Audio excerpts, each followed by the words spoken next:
And he's a guy who averages about 5 rebounds a night and was actually a 10 points per night scorer. And yes, the man who worked with Drew Hanel, the man who's playing for the Israeli basketball team, the man that Jackson got right, Deni Avdija. You know, I'll admit, it was a close second with Franz Wagner, but Nice. I used my rule of thought, your rule of thought.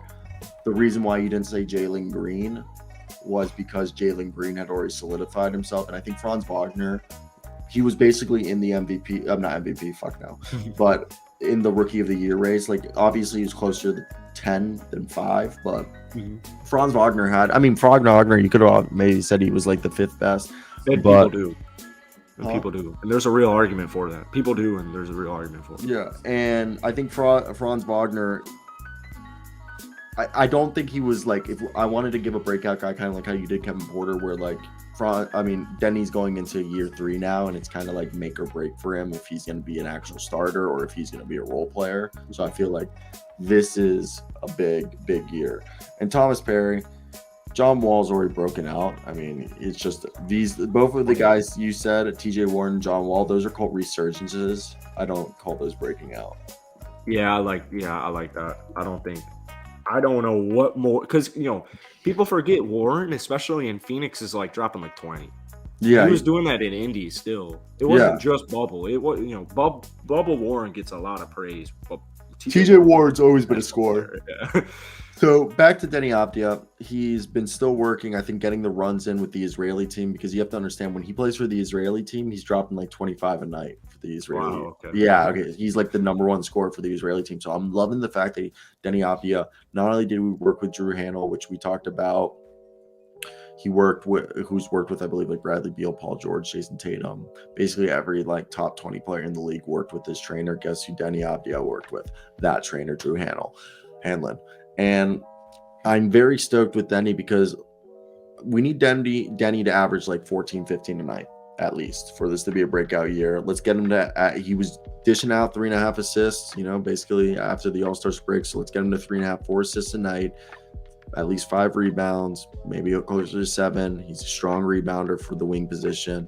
It really comes down to shooting. I think we all agree that like he's also needs to be a guy who needs to have the ball a little bit more in his hand. He's got that secondary playmaking gene in him.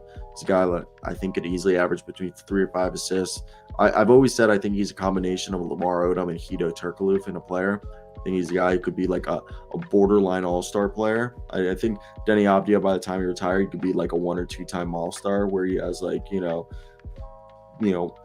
or 2 seasons where he drops like 20 a night, grabs like 8 boards and dishes out like 5 assists. And the big thing with Deni Avdija, why I believe the jump offensively will happen, is again just the way the roster is going to be set up with Will Barton, Monte Morris, Bradley Beal healthy, Kristaps Porzingis, Kyle Kuzma. He's going to have a bunch of guys who are going to be taking most of the attention. So a lot of teams are going to be leaving Deni Avdija open for 3. And I think he's going to be taking advantage of that. Similar to how he took advantage of being in the beginning of the team, teams were headhunting him for believing that he would be a mismatch. And then he goes and he shuts down fucking Giannis Antetokounmpo. And he has come out and says he takes pride. He takes so much pride in his defensive play and his defensive versatility, because he's like, most people come out, most teams act like I'm going to be just, a pushover, not good defensively. And I take it, you can see that he prides himself defensively and he enjoys playing good defense, and he knows good defense leads to what, Jackson? Good offense. Exactly. And I obviously, if I had to choose who could have the better year out of Kevin Porter or Deni Avdija, I will put my money on Kevin Porter. I will give it there to you. But I think Deni Avdija could become Deni Avdija could be the more efficient player who plays more winning basketball. Like, I don't think Deni Avdija is going to have any popping stats. I really think he's going to average like 14, 5, and 3.5 assists, 5 rebounds, 14 points, a steal, maybe steal and a half a night, and close to a block a night, Yeah. And I'll take that. Plus defender, solid starting. Like, I really like a lineup of Bradley Beal, Monte Morris, Deni Avdija, Kristaps Porzingis, and Kyle Kuzma as the starting lineup. I love that. It's a playoff roster, no The- doubt. Because you have Kuzma and Deni as arguably your two best defenders. You got a shot blocker and Kristaps Porzingis. If Bradley Beal can, interchannel the Bradley Beal of young Bradley Beal. Bradley Beal, people forget, was actually good defender his first 4 years. He was averaging like 1.5 steals.